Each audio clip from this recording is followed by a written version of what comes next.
તો આપણે જે પહોંચી ગયા છીએ એસટી બસ સ્ટેન્ડની બિલકુલ સામે જ, જ્યાં ઓલા બધા દાબેલીવાળાની બિલકુલ સામે જ્યાં ખુશ્બુવાળા છે, અને ત્યાં જે ખારી ભાત મળી રહ્યા છે, સ્પેશિયલ ખારી ભાત. અમે સ્પેશિયલ રોકાઈ ગયા છે અને ટેસ્ટ કરવા માટે કે ખારી ભાત કેવા હોય છે. અને કચ્છની અંદર આવો તો ખારી ભાત ન ખાવ તો કેમ ચાલે. દોસ્તો, આ તૈયાર રેડીમેડ કરેલું ખારી ભાત છે, અને હવે આપણે એનો ટેસ્ટ કરશું કે કેવો ટેસ્ટ છે અને કેવો નહીં, અને ખારી ભાત કેમ કહેવામાં આવે છે અને કેવી રીતના ખાવાનું હોય છે એનો પણ આપણે ટેસ્ટ કરશું. કચ્છની અંદર તમે આવો તો ચોક્કસથી આવી વસ્તુ તમે ટ્રાય કરવાનું ભૂલી ના શકો. ખુશ્બુ ગુજરાત કી પૂરી શાક. આપણને આવો ટેસ્ટ કરવો વધારે પસંદ છે. હવે દોસ્તો, આપણે ટેસ્ટ કરશું કેવો છે ટેસ્ટ અને કેવો નહીં. નમસ્કાર દર્શક મિત્રો, કેમ છો? મજામાં. હું છું આપનો દોસ્ત કમલેશ મોદી, મોરબીથી.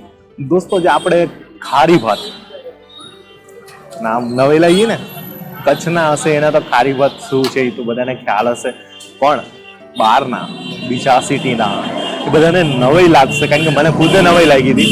અને ખારી ભાત અને જે આપણે જે સ્ટેશન રોડ જે બધા દાબેલીવાળા આજે આપણે તમે ખાધી, અને ત્યાં જે ખુશ્બુ નાસ્તા હાઉસ છે, ત્યાં આગળ અમે ખારી ભાત ખાવા માટે રોકાઈ ગયા છે.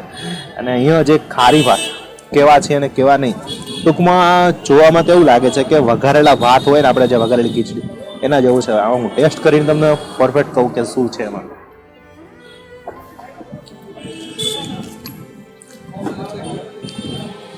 સેમ જ છે, વઘારેલા ભાત જ છે. એને લોકો અહીંયા ખારી ભાત કહેતા હોય છે. ખારી ભાત કેમ કહેતા હોય ને? એટલે એની પાછળનું કારણ કાંઈ ખારી ભાત એટલે વઘારેલા એટલે ખારી ભાત કીધું ને. મને ડાઉટ હતો, મેં કીધું લગભગ તો એ જ થાય છે ને. હું ખારી એટલે મેં કીધું આ ખારી હશે શું? એટલે દરેક જગ્યાએ દરેક પ્રાંતમાં કંઈક અલગ અલગ વિવિધતા છુપાયેલી હોય છે, એના નામ પણ ચેન્જ થઈ જતા હોય છે. આપણે એના વઘારેલા ભાત ને વઘારેલી ખીચડી એવી રીતના કહેતા હોય છે. વઘારેલા ભાત કહી શકાય. અને એની અંદર જાય રાઈ, જીરું એ બધાનો જે વઘારીને જે ભાત બનાવ્યો છે, સુપર બનાવ્યો છે. બટાકા નાખેલા છે, ડુંગળી છે, પણ આમાં એકદમ ક્રશ કરી દીધી, દેખાતી નથી.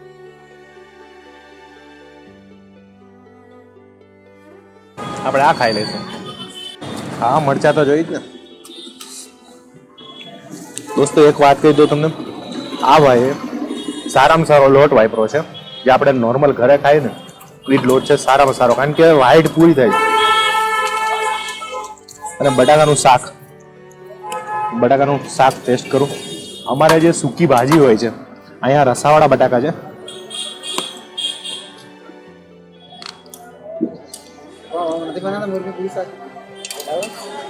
દોસ્તો, મને જે આ પૂરી શાક અમદાવાદની યાદ અપાવી દે એવું છે. જે અમદાવાદની અંદર આવી રીતના મળતા હોય છે, પણ અમદાવાદ અને કચ્છની અંદર બેમાં ડિફરન્ટ છે, ઘણો બધો ફરક છે. અમદાવાદની અંદર જે તીખું શાક હોય છે, જે તેલ વધારે હોય છે અને તીખું હોય છે, આ મીડિયમમાં છે. આનો જે રસો છે ને ટેસ્ટફુલ છે. અને વાલી છાશ તો મોજે જ આવે ને. હવે આપણે આ કેટલા વાગે ચાલુ થાય તમારા? રાત્રે ચાલુ કરવા? કેટલા વાગે? 4:30 વાગે. અને કેટલા વાગે લગીન હોય તમારે? 11:30 વાગે. અને બધા આ લોકો આવી રીતના આવી જ ખાય ને? મજા આવી ગઈ.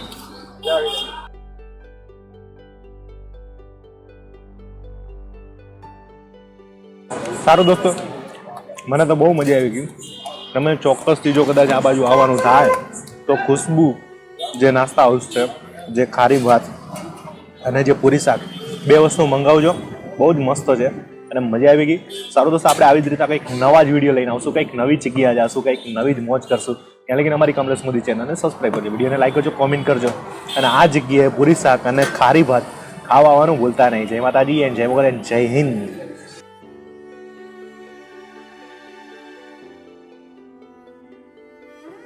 નમસ્કાર દર્શક મિત્રો, કેમ છો? મજામાં. હું છું આપનો દોસ્ત કમલેશ મોદી, મોરબીથી. દોસ્તો, આજે આપણે એક એવી જગ્યાએ આવ્યા છે જે ખાવડા, જે મેસૂકનું ઘર કહેવામાં આવે છે. મેસૂકની અંદર જે બધી સારી સારી વસ્તુ મળતી હોય છે, અને 1970થી એ લોકો શરૂઆત કરી છે. અને એ લોકો કેવી વસ્તુ છે ને કેવી નહીં, તો આપણે આની અંદર ટેસ્ટ કરશું અને એ લોકો શું બનાવે છે અને અહીં ઘડી કોણ કોણ ખાવા આવે છે, ક્યાં લઈ જાય છે, અને આપણે અહીંથી લઈ પણ જવાના છે. મારા તો ફેમિલી છે એટલે મારા છોકરાઓ માટે, અને રાજભાઈને પણ લઈ જશે અહીંથી પણ નાસ્તો ને બધું. તો આપણે અંદર હવે જઈને ટેસ્ટ કરશું કે શું છે. અને જો તમે કદાચ અહીંયા આવો તો ચોક્કસથી અહીંયા આવી શકો છો અને આ જગ્યાએથી તમે વસ્તુ પણ લઈ શકો છો.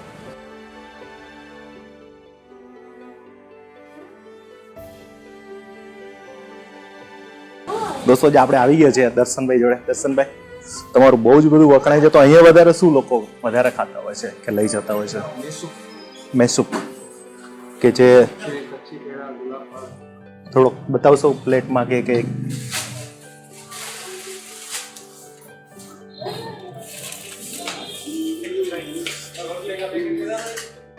આખી મીઠાઈનું બોક્સ પણ તૈયાર હોય છે, બધી જાતની અલગ અલગ મીઠાઈઓ પણ હોય છે. મેસૂપ તો નોર્મલી જે કોરો હોય છે, તમારો આ નગર કોરો મેસૂપ હોય છે, અહીંયા ઘી વાળો છે. ચોખા ઘીથી આના શું ભાવ છે? 480.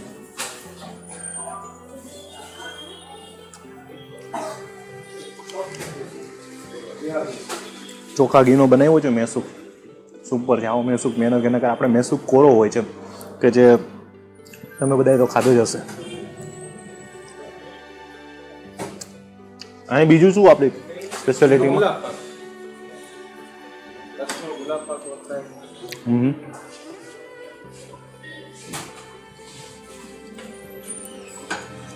એમાં અલગ અલગ આ ગુલાબ છે, બધા ગુલાબની પાંદડીઓ છે ઓરિજિનલ.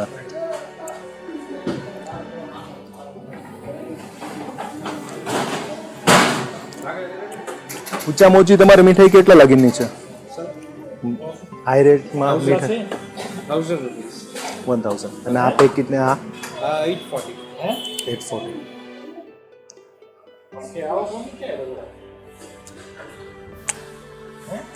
ગુલાબ પાક, આપણે પાક તો ઘણા બધા ખાતા છે, પણ આજે ગુલાબનો ફ્લેવર સાથે એનો પણ ટેસ્ટ આવે છે અને કંઈક મજા આવે છે. અને અહીંયા બીજું છે પકવાન.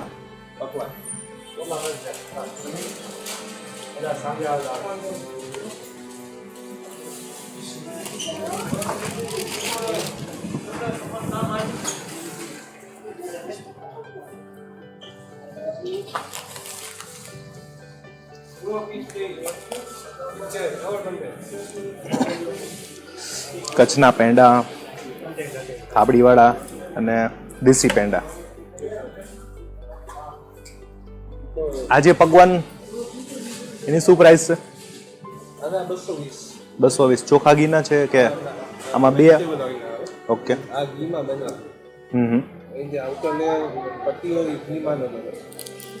એ ચોખા ઘીના આવે કે આવતા જ નથી? ઓલા જ આવે, કારણ કે એ ઘીમાં બની ન શકે, આવો સોફ્ટનેસ ના થઈ શકે. અને પકવાન ઘી, અગર પકવાન આપણે જે ઓલા દાળ પકવાન કઈ અલગ હોય ને આ પકવાન આખા જે ખારી ટાઈપ છે, અને આ ચામાં ખાવા માટે હોય છે ને સવારે. બીજું મસાલાવાળા પણ આવે, સાઈઝ નાની. આ મસાલાવાળા, આની શું પ્રાઇસ છે? આના 240. વાહ. કેટલા વાગે આપણું ચાલુ થાય ને શોપમાં? સવારે 9 વાગે. અને રાત્રે 9:30. અને આપણે અહીંયા ભુજની અંદર કેટલી બ્રાન્ચ છે? મેં તો અહીંયા ઘણી બધી બ્રાન્ચ જોઈ, પણ ઓરિજિનલ અમારી છે 3 બ્રાન્ચ. એક ગાંધીધામમાં છે. અને કોઈને અહીં એડ્રેસ જોતું હોય તો કે આ જગ્યાએ આવવું હોય તો એ કેવી રીતે આવી શકે? ગૂગલ મેપમાં ડાયરેક્ટ એડ્રેસ આપેલું જ છે ને? બધી બ્રાન્ચીસમાં આપેલું છે. ઓકે. 3 બ્રાન્ચ છે ને આપણી અહીંયા. નગર મેં 2-4 ઘણી ખાવડા જોઈ, પણ મેં પછી મારા ફ્રેન્ડને પૂછ્યું, મેં કીધું નિકુંજભાઈ ઓરિજિનલ બ્રાન્ચ કઈ છે? પછી એમને સ્પેશિયલ અમને લઈ આવે, કારણ કે જે સાચી વસ્તુ ખબર તો હોવી જોઈએ ને લોકોને, બરોબર ને નિકુંજભાઈ? અને આ જગ્યાએ તમે બધું લઈ જાઓ છો કે શું હોય? અમારી ટોટલ મીઠાઈની ખરીદી અહીંયાથી જો દિવાળીની હોય કે કોઈ પણ પ્રસંગની હોય. એવું છે? અહીંયા આવવાનું તો ભૂલ. અને આપણે પણ અહીંયાથી લઈ જશું જે છોકરાઓને મજા આવે, નાનાથી લઈને મોટા લગીને રાજભાઈ તમારે લઈ જવાનું છે ને એક આ 2 પેકેટ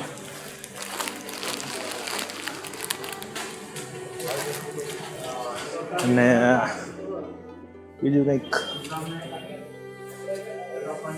છોકરાઓને મજા આવશે જે ફેમ્સ છે એવડું. બીજું તો ઘણું બધું છે પણ આપણે અમે બને ત્યારે કે બહારનો નાસ્તો ઓછો કરીએ છીએ, ખાવાનું જ વધારે ખાવાનું, આવું બહુ ઓછું ખાઈએ છીએ. તો એ છતાં અહીંયાથી લઈ જાય છે કંઈક નવી વસ્તુ છે. તો સારું દોસ્તો, આપણે આવી જ રીતના કંઈક નવા જ વિડીયો લઈને આવશું, કંઈક નવી જગ્યાએ જાશું. તમે જો અહીંયા આવો તો આ જગ્યાએ આવવાનું ભૂલતા નહીં. જય માતાજી અને જય મોગલ, જય હિન્દ.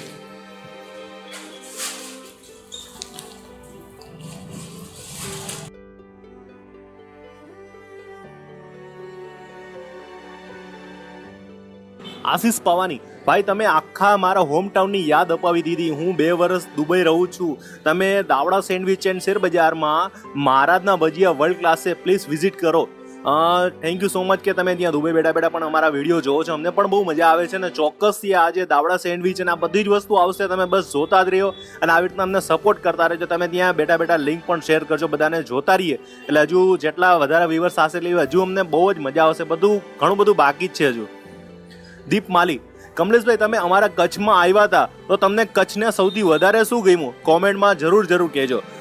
દીપભાઈ ચોક્કસથી કે જે મને ત્યાં અંજારની અંદર ભીખાની દાબેલી બહુ જ ગમી હતી. જ્યારે પણ કદાચ બીજી વાર જઈશ ને તો ચોક્કસ ભીખાની દાબેલી ચોક્કસ ખાઈશ. અને બીજી કે અને ભુજની અંદર આવવામાં આવે તો ભુજની અંદર આપણે જે ખારી ભાત પણ મને બહુ મજા આવી ગઈ હતી. અને ત્યાંની દાબેલી, ત્યાંના વડાપાઉં મને સૌથી બેસ્ટમાં બેસ્ટ, જ્યાંના વડાપાઉં મરચાવાળા વડાપાઉં એ મને સૌથી બેસ્ટ. અને એક ત્યાંની પાણીપુરી કે જે ત્યાંની બહુ જબરજસ્ત હતી પાણીપુરી, એનો પણ વિડીયો હમણાં ટૂંક સમયમાં આવશે. એ પણ મને બહુ જ મજા આવી ગઈ હતી. અને કચ્છ તો કચ્છ છે યાર, કચ્છની અંદર તો એટલા બધા અલગ અલગ બહુ જ મજા આવી ગઈ હતી.